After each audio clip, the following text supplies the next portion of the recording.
Hello guys, welcome back to solution Mitra. दोस्तों, आज का हमारा क्वेश्चन है solve for x such that x square minus 4x plus 3 is greater and equal to 0। हमें एक क्या दे रखी है, क्वाड्रेटिक इनइक्वलिटी दे रखी है।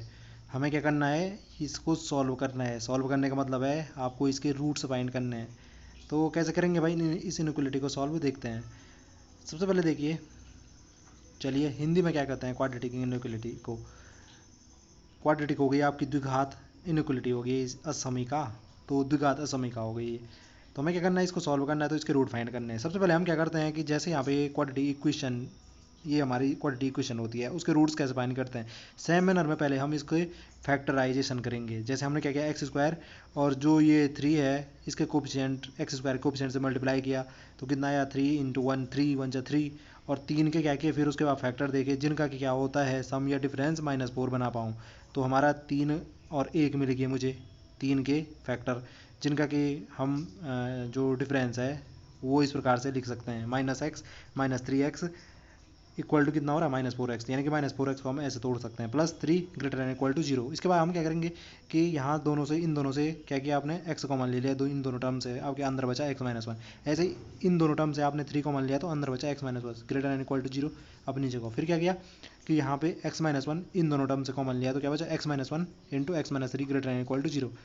इसके बाद हम क्या करते हैं कि हमें यहाँ पे पहला केस फर्स्ट मिल रहा है। केस फर्स्ट का मतलब ये हुआ कि हमें 0 से बड़ा या 0 के बराबर कब मिल सकता है, या तो ये दोनों के दोनों 0 हों, या इनमें से कोई एक 0 हो, या ऐसा हो जाए कि दोनों के दोनों क्या हो, पॉजिटिव हों। तभी हमें क्या हो सकता है, 0 से बड़ा मिल सकता है। अगर दोनों पॉजिटिव होंगे, पॉजिटिव नंबर का पॉजिटिव नंबर में मल्टीप्लाई करूंगा तभी क्या होगा, 0 से बड़ा होगा। तो यहाँ पे देखो मैंने वही कंडीशन अप्लाई की, x -1 greater and equal to 0 और x -3 greater and equal to 0 होना चाहिए। तो ये कंडीशन हमने अप्लाई की। तो पहले इस वाली कंडीशन से देखो, x -1 greater and equal to 0 से क्या मिला, ये 1 इधर गया तो क्या हो गया, x is greater and equal to 1, and x -3 greater and equal to 0 से क्या मिला, x greater and equal to 3 इधर गया तो 3, तो x is greater and equal to 3 ऐसे मिला। ऐसे केस सेकंड एक और हो सकता है। केस सेकंड में क्या हो सकता है कि देखिए, अगर यहाँ पे ये 0 से बड़ा, इस केस में भी हमें मिल सकता है कि अगर दोनों के दोनों जो हैं नेगेटिव नंबर होते हैं, क्योंकि आप जानते हो कि दो नेगेटिव नंबर को मल्टीप्लाई करने पे नेगेटिव नेगेटिव मल्टीप्लाई होने पे पॉजिटिव दे देता है। तो इसलिए यहाँ पे दोनों के दोनों अगर 0 से बड़े, ये वाली कंडीशन भी होती है, तब भी हमारा ये क्या होगा, इसका सॉल्यूशन मिलेगा। तो हमने क्या लिखा, x -1 less and equal to 0 and x -3 less and equal to 0। यहाँ से देखिए इससे क्या मिला हमें, x is less and equal to 1 इधर गया 1, तो x is less and equal to 1। ऐसे ही इससे क्या मिला हमें, x is less and equal to 3 इधर गया तो x is less and equal to 3।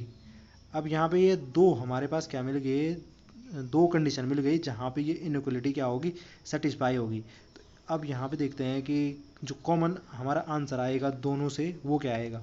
सबसे पहले हम क्या करते हैं, यहाँ पे ड्रॉ करने के लिए, अपने सॉल्यूशन फाइंड करने के लिए एक नंबर लाइन बनाते हैं।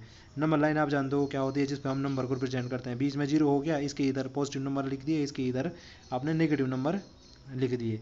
अब क्या करेंगे जी, अब यहाँ पे सबसे पहले जैसे ये फर्स्ट वाला केस है, इसको ड्रॉ करते हैं। फर्स्ट वाला केस जैसे क्या है, फर्स्ट वाला केस में देखिए कि हम पहले ड्रॉ करते हैं कि या तो 1 के बराबर हो और 1 से बड़ा हो। तो देखो 1 के बराबर होगा, यानी कि यहाँ से हो सकता है ये नंबर जो हमारा होगा, और उससे बड़ा तो कहाँ जा सकता है, इन्फिनिटी तक जा सकता है। तो ये वाली कंडीशन सप्लाई मतलब सेटिस्फाई होगी यहाँ से, 1 से इन्फिनिटी तक कोई भी हो सकता है। x is greater and equal to 3 का मतलब हुआ कि 3 के बराबर, 3 से या 3 से बड़ा। तो 3 के बराबर यहाँ से शुरू करो और कहाँ तक जाएगा, बड़ा तो कुछ भी हो सकता है, इन्फिनिटी तक। तो ये दोनों कंडीशन यहाँ से सेटिस्फाई हो सकती है। अब इनमें से क्या करेंगे कि दोनों से हमें ऐसा, दोनों में जो कॉमन है वो हमारा क्या हो जाएगा, फाइनल कंडीशन हो जाएगी, जो इस जो हमारी इनइक्वलिटी है उसको सेटिस्फाई कर रही होगी। तो दोनों में कॉमन क्या आ रहा है, दोनों में कॉमन आ रहा है आपका कि देखो ये 1 से लेके 3 तक तो पहले वाले में था, और 3 के बाद भी पहले वाले में है, लेकिन दूसरे वाले में 3 के बाद की बात हो रही है। तो दोनों में कॉमन क्या आ रहा है, 3 के बाद वाला जो भी हमारे नंबर है वो दोनों में कॉमन है। तो इसीलिए जो हमारा फाइनल आंसर आएगा केस 1 से वो क्या आएगा, x 3 या 3 से बड़ा होना चाहिए। ऐसे केस सेकंड से क्या होगा, केस सेकंड में देखिए कि केस सेकंड में होता है x 1 के बराबर है 1 से छोटा। तो 1 के बराबर यहाँ पे से शुरू करो इस नंबर लाइन पे, और उससे छोटा कहाँ हो सकता है, तो माइनस इन्फिनिटी तक जा सकता है छोटा, डिवाइन कर ही नहीं रखा कहाँ तक, तो माइनस इन्फिनिटी तक जा सकता है।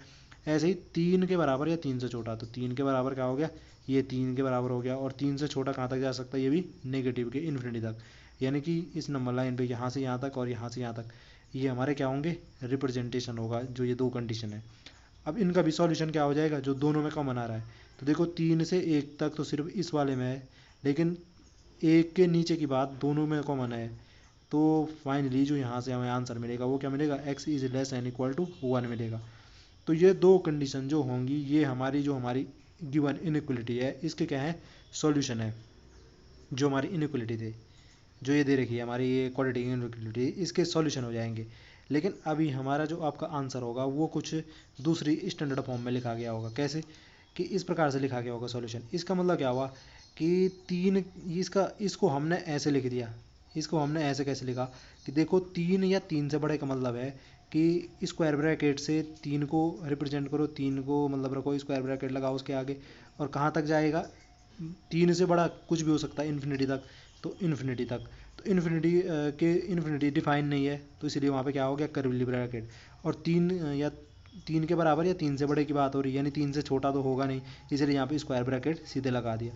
तो ये हमारा हो गया इस चीज़ को इसका representation, x is greater and equal to 3। ऐसे x is less and equal to 1 का रिप्रेजेंटेशन कैसे हो जाएगा कि 1 या 1 से छोटा, तो 1 से छोटा तो माइनस के इन्फिनिटी तक जा सकता है, और डिफाइन नहीं है माइनस के इन्फिनिटी कहाँ तक जा रहा है, तो माइनस का इन्फिनिटी में क्या आएगा आपका कर्ली ब्रैकेट, और कहाँ तक हो गया आपका वो 1 से, तो 1 से या 1 से छोटा, तो यहाँ क्या हो गया, बिल्कुल डिफाइन है पूरी तरीके से, तो स्क्वायर ब्रैकेट, ये हमारा इसका रिप्रेजेंटेशन हो गया। और जो हमारा फाइनल आंसर आएगा ये भी सेटिस्फाई कर रहा है, ये भी सेटिस्फाई कर रहा है, इट मीन्स इन दोनों जो हमारे आ रखे हैं, दोनों केस से जो हमारे आंसर आए हैं सॉल्यूशन, उनका आप यूनियन कर दो, दोनों का यूनियन का मतलब है कि जोड़ना ही समझ लो, तो वही हमारा क्या हो जाएगा, फाइनल आंसर हो जाएगा। तो फाइनली जो हमारा यहाँ पे सॉल्यूशन मिला इस इनइक्वलिटी का, जो कि गिवन इनइक्वलिटी थी, इसका हमें आंसर क्या मिला कि 3 से इन्फिनाइट तक union curly bracket minus infinite to 1 square bracket, तो ये हमारा फाइनल आंसर मिला। आई होप जो ये कॉन्सेप्ट है वो आपके समझ में आया होगा। आपसे फिर मुलाकात होगी किसी अगले टॉपिक में, तब तक के लिए bye bye and take care.